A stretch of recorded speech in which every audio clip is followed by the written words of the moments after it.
Nel, may direktiba na ba ang Pangulo ukol sa nangyaring pagguho ng bahagi ng Isabela Bridge?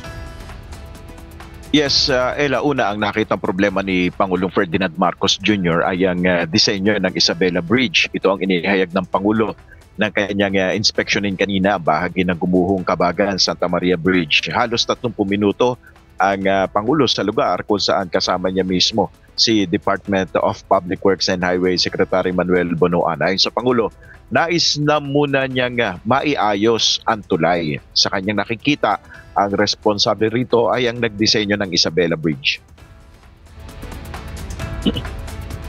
I always have a saying, fix the problem, not the blame.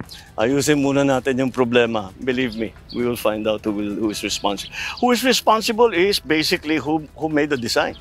Because their design was poor. Look what happened. Samantala, bago nito ay binisita ni Pangulong Marcos sa makabagong rice processing system sa barangay Ipil and Tiague sa Isabela rin.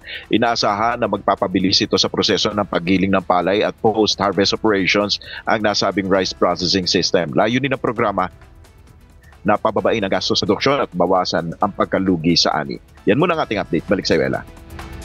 Maraming salamat, Nel Maribohok.